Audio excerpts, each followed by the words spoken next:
అనే విషయం గురించి ప్రతి ఇంట్లో, ప్రతి గ్రామంలో, ప్రతి మండలంలో, ప్రతి జిల్లాలో అందరూ కలిపి పోరాడితే తప్ప ఇది పోదు. కొంతమంది అన్యాయంగా ఏదో షాపుల్లో చిన్న చిన్న ప్యాకెట్లు అమ్మడం, దుర్మార్గంగా యువతని అట్రాక్ట్ చేయడం చేస్తున్నారు. వాళ్ళందరికీ ఇప్పుడే ఇన్స్పెక్టర్ గారు చెప్పారు పిట్ అండ్ డిపిఎస్ అని. రాష్ట్రంలో అతి ఎక్కువ పిట్ అండ్ డిపిఎస్ కేసులు పెట్టిన జిల్లా మందే. ఎవరెవరైతే ఇలా అమ్ముతున్నారో, ఎవరెవరైతే యువతని దానికి బానిసలు చేస్తున్నారో వాళ్ళందరూ ఇప్పుడు సుమారు 24 మంది జైల్లో సంవత్సరం పాటు మొగ్గుతూ ఉంటారు. కాబట్టి మీ అందరూ ఈరోజు ఇంత చక్కగా పాల్గొన్నందుకు మీ అందరికీ ధన్యవాదాలు తెలుపుకుంటూ, ఇక మీదట గ్రామాల్లో, కుటుంబాల్లో దీని మీద తీవ్రమైన చర్చ చేయండి. ఎక్కడైనా వాడుతున్నట్టుగా ఉంటే మా దృష్టికి తీసుకురండి.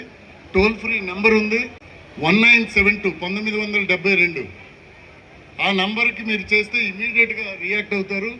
మీరు సమాచారం ఇచ్చినందుకు మీ పేరు కానీ మీ తాలూకా దీన్ని కానీ కూడా బయట పెట్టరు. అదేవిధంగా రాష్ట్ర ప్రభుత్వం ఒక ప్రతిజ్ఞని తయారు చేసింది అందరి చేత చేయించమని. సో ఇప్పుడు నేను ప్రతిజ్ఞ చదువుతాను. అందరూ కుడి చేయిని ముందుకు పెట్టండి. అందరూ యువత, బాబు కాలేజ్ పిల్లలు, బస్ స్టాప్లో ఉన్న వాళ్ళంతా అందరూ ముందు చేయి పెట్టండి. పిల్లలు మీరే.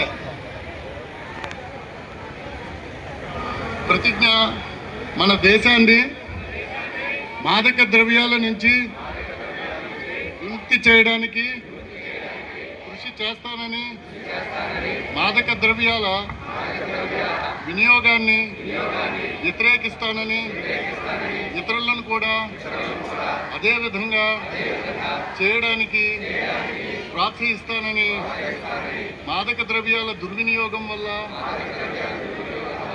కలిగే దుష్పరిణామాల గురించి నా కుటుంబ సభ్యులకు, స్నేహితులకు మరియు సమాజానికి తెలియజేస్తానని, ఈ ఉద్యమంలో చురుకుగా పాల్గొంటానని, మాదక ద్రవ్య రహిత భారతావని నిర్మాణానికి కృషి చేస్తానని నేను ప్రతిజ్ఞ చేస్తున్నాను. జై హింద్.